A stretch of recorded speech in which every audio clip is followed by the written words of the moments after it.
साहब अभी जिस तरह बात हो रही है ओवरऑल कि अटैक, अब जवाब जो इन्होंने दिया है ईरान ने, ज़ाहिर है अपना हक़ राय दही इस्तेमाल किया है, लेकिन इसमें उन्होंने जवाब देते हुए वाज़े तौर पर ये जो उनका हक़ था, दिफा का हक़ था, वो इस्तेमाल किया। लेकिन ये जो गुंडापन का उनका जो किरदार है इसराइल का, या आप समझते हैं कि ये कारामद साबित होगा ईरान का जो जवाब है, या अब ये तूल पकड़ेगा?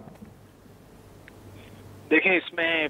मजीद जो लंबी जंग की तरफ जाने का जहां भी आर्ग्यूमेंट होगा, वहां पर तो ऑब्वियसली जो सबसे बड़ा फैक्टर कारगर होता है वो मईशत होती है।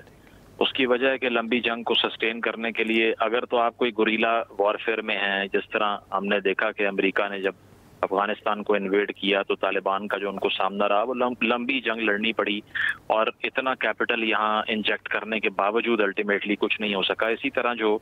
अमेरिका का वियतनाम का एक्सपीरियंस था, उसमें वियतकॉन्ग के अगेंस्ट उन्होंने एक बहुत ही मुख्तलिफ और बहुत डिफिकल्ट किस्म की ट्रेन में और जियोग्राफी में जंग लड़ी, वहां भी कोई फायदा नहीं हुआ। लेकिन जब रियासत के खिलाफ जंग लड़नी होती है किसी, जिस तरह ईरान और इसराइल की है, तो उसमें फिर लंबी जो जंग होगी वो कभी भी उसके लिए कारगर नहीं होगी किसी ऐसी एंटिटी के लिए, ऐसी पार्टी के लिए जो कि मुआशी तौर पे उतनी सस्टेनेबल नहीं है, क्योंकि जंग की जो कॉस्ट है वो विद इन डेज जो है वो बिलियंस ऑफ डॉलर्स को क्रॉस कर जाती है। क्योंकि एक एक मिसाइल के लॉन्च पे, एक एक एयरक्राफ्ट के गिरने पे और एम्यूनेशन के फायर करने पे जितनी कॉस्ट आती है, अगर आपकी मुआशी सस्टेनेबिलिटी उसको पीछे से बैक नहीं करती तो लंबी जंग फिर आपके मफाद में हो नहीं सकती। तो इस स्टेज पे मैं नहीं समझता कि ईरान चाहेगा कि ये जंग बहुत लंबी हो जाए। ये जो हमने रिटेलिएशन आज देखी है, ये इसीलिए थी कि ईरान भी अकाउंटेबल है अपने लोगों को लेकर, और उन्होंने भी जवाब देना है कि हमारी जब लीडरशिप को इस तरह असैसिनेट किया तो हमने भी रिस्पॉन्ड करना है, जो कि ईरानियन सोशल मीडिया पे आपको अभी नजर आ रहा है कि दे फील कॉन्फिडेंट कि एटलीस्ट हमने एक अग्रेसिव आगे से रिस्पांस दिया है, जिससे इजराइल को भी वही मेडिसिन जो है वो खानी पड़ी है जो वो लोगों को खिलाने पे तुले हुए थे। तो ये दरअसल अब ये सवाल इस बात का जो आपने कहा कि किस तरह से इनको रोका जाएगा या फिर ये कारगर साबित होगा या नहीं, इसमें हमने ये देखना है कि इंटरनेशनल सिस्टम किस चीज़ को रिवॉर्ड कर रहा है। क्या वो ताकत को रिवॉर्ड कर रहा है या फिर वो जस्टिस को रिवॉर्ड कर रहा है? जो निज़ाम, जो अदालतें या फिर जो आलमी कवानीन या जितनी जस्टिस के एवेन्यूज होते हैं वो कमज़ोर के लिए होते हैं, वो ताकतवर के लिए नहीं होते। जो ताकतवर है उसको तो किसी अदालत की ज़रूरत नहीं है। तो इसी तरह अमेरिका को या इजराइल का जो कैंप है उनको तो यूएनओ की ज़रूरत नहीं थी।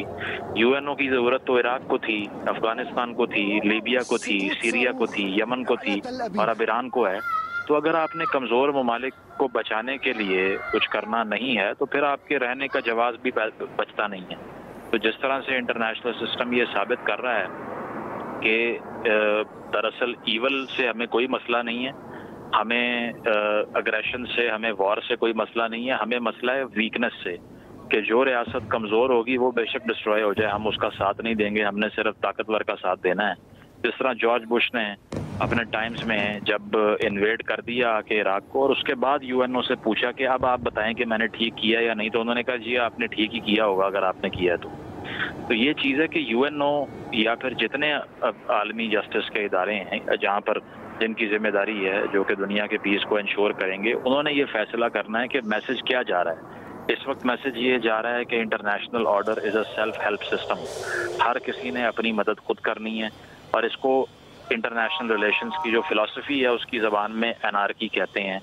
यानी कि इंटरनेशनल सिस्टम में एनार्की है, जिसका मतलब ये है कि हर किसी ने अपने आप को खुद बचाना है। और जब आप किसी को उसके हाल पे, इस नौयत पे किसी रियासत को छोड़ देते हो तो फिर वो अग्रेशन भी करती है, अपने आप को बचाने के लिए फोर्स का इस्तेमाल भी करती है और फिर वो कवानीन को या चार्टर के आर्टिकल 51 का सोच भी नहीं रही होती। तो ये जो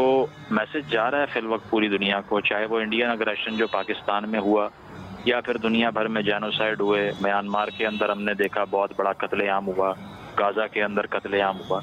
तो उसके बावजूद हमने ये देखा कि जो साइलेंस था वो मैसेज यही दे रहा है कि अगर किसी के पास टेक्नोलॉजी नहीं है, एटॉमिक बॉम्ब नहीं है या फिर एयर पावर नहीं है तो वो फिर आराम से मरे, हम क्यों इंटरवीन करें उसके लिए। तो ये मैसेज जाने से रोकना होगा, क्योंकि अगर आपने ये फैसला कर लिया कि हर किसी ने अपनी मदद खुद करनी है तो फिर आप ये नहीं बता सकते अग्रेसर कौन है और डिफेंडर कौन है, क्योंकि वो आलमी कवानीन के लेंस से आप किसी चीज़ को कंडेम करते हैं। जो आपका बैरोमीटर होता है जिससे आप मापते हैं किसी चीज़ को कि ये ठीक है, लीगल है या इलीगल है, वो कवानीन होते हैं। अगर आलमी कवानीन ही आपने इन अबेंस डाल दी हैं और उसके तहत आपने वेस्टर्न ब्लॉक बना लिया है और आपने सिर्फ जिस तरह ट्रेड वॉर करने की अभी कोशिश हुई या बाकी सब हुआ, अब जो यूक्रेन रशिया का पर्सपेक्टिव है आप वो देख लीजिए कि 1980s में रूस से वादा किया गया कि नेटो जो है वो मशरिक की तरफ मूव नहीं करेगी, ईस्ट की तरफ नहीं आएगी, लेकिन आहिस्ता आहिस्ता उन्होंने 16 कंट्रीज नेटो मेंबर बना लिए और आखिर में जब आके इन्होंने ऑरेंज रेवोल्यूशन भी करवा दी यूक्रेन के अंदर, तो फिर रूस ने कहा कि अगर हमारे बॉर्डर पे नेटो लेकर आओगे तो फिर हम तो लड़ेंगे उसके बाद। तो ये वो जॉन जे मेयरशाइमर जो थेरिस्ट हैं, उन्होंने 2018 में या गालिबन 17 में किताब लिखी थी द ग्रेट डिल्यूजन। वो तब से ये कह रहे थे कि अगर आप ईस्ट में जाओगे तो जंग करेगा रशिया, लेकिन इनको नजर नहीं आया और आपने देखा कि पूरी दुनिया ने, इवन पाकिस्तान ने उस जंग के असरात फेस किए, चाहे वो वीट एड की फॉर्म में हो या महंगाई की फॉर्म में हो। तो इसी तरह अगर डोनाल्ड ट्रंप साहब 2 दिन पहले आकर ये कह रहे हैं कि मुझे मालूम है जंग होने लगी है, न्यूयॉर्क टाइम्स 3 दिन पहले ये लिख रहा है कि Middle East is on the brink of a major war, तो इसका मतलब है आप सबको मालूम था। अगर आप सबको मालूम था उसके बावजूद आपने ये होने दिया है, तो वर्ल्ड पीस तो एट स्टेक आपकी अपने कॉन्फिडेंस से आपने खुद करवाया। तो ये चीज़ है कि ये इररिस्पॉन्सिबिलिटी है। अगर ये मैसेज चला जाए कि हर कोई अपने ऊपर ही है, तो फिर ये ह्यूमन सर्वाइवल का क्वेश्चन आ जाता है। और जहाँ पर वो कहते हैं कि सबसे ज़्यादा डेंजरस दुनिया में इंसान वो होता है who has nothing to lose. तो अगर आप किसी रियासत से या किसी शख्स से उसके तमाम डिफेंसेस को ही छीनने की कोशिश करोगे, जिस तरह हमारे साथ हुई कि हमने ये देखा कि रात के अंधेरे में नूर खान एयरबेस को अटैक करने की कोशिश की जा रही है या 2-4 और एयरबेसेस पे हमले हो रहे हैं, तो अटेम्प्ट क्या है? अटेम्प्ट क्या है कि एयर पावर छीन लो। जब आप इतनी डेंजरस अटेम्प्ट करोगे तो उसके रिस्पॉन्स में फिर राफेल ही गिरेंगे। उसकी वजह यह है कि आप किसी कंट्री का सेल्फ डिफेंस छीन रहे हो, उसका मकसद ये है कि आप वहाँ पे आके अपनी कॉलोनी बनाना चाह रहे हो या फिर आप उसको एनेक्स करना चाह रहे हो, इंटीग्रेट करना चाह रहे हो अपने मुल्क में। तो ये हो नहीं सकता। ये इन रियासतों को उस ख्वाब से बेदार होना है कि ये कोई 16वीं या 15वीं सदी नहीं है जहाँ ऑटोमन एम्पायर या फिर रोमन एम्पायर बन जाएगी या फिर एक रोमन कैथोलिक एम्पायर बन जाएगी। एम्पायर फॉर्मेशन का दौर ख़त्म हो गया है, एक्सपेंशनिज्म का दौर ख़त्म हो गया है, अपनी बॉर्डर्स को बढ़ाने का दौर ख़त्म हो गया है। अब तो दौर है मुआशी जंग का। अब तो दौर है कि आप एआई से पैसे कमाएं। अब दौर ये है कि आप आर्टिफिशियल इंटेलिजेंस से या फ्रीलांसिंग से या इस तरह से जितना पैसा कमा लेते हैं, जंगों से नहीं कमाया गया तारीख में इतना, जो अमेज़न या मेटा बैठ के अमेरिका में कमा रही है। मेरा ख्याल है ईस्ट इंडिया कंपनी भी इतने पैसे नहीं कमा रही थी भारत पे कब्जा करके। तो ये इन नेशंस को सीखना है कि अब आके ये जो ज़मीनी जंगे लगाने का आपका जो फ्लेवर आपको भूलता नहीं है, इसको अब भूल जाइए। अगर आपने जंग लड़नी है वो सॉफ्ट पावर से लड़ें,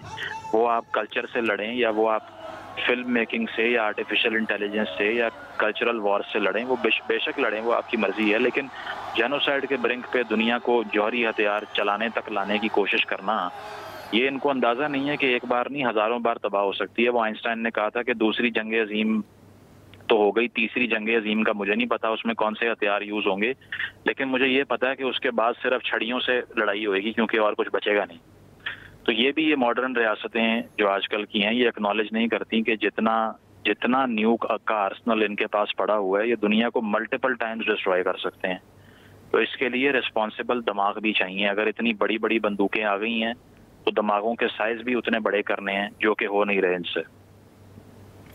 बिल्कुल, दिमागों के साइज बड़े करने और साथ अमन भी बरकरार रखना है। रहमान साहब, इसराइल के जंगी जराइम को लगाम डालना इस वक्त कितना ज़रूरी है खिते के अमन के लिए और बाकी ममालिक के अमन के लिए? क्योंकि अगर माजी की बात की जाए तो जिस तरह इसराइल ने पहले हमास पर, फ़लस्तीन पर हमले किए, उसके बाद अब ईरान की बारी है, इसके बाद कोई और मुल्क होगा, तो ये जंगी जराइम को इसराइल के रोकना इस वक्त कितना ज़रूरी है और ये कितना बड़ा चैलेंज है आलमी बरादरी के लिए?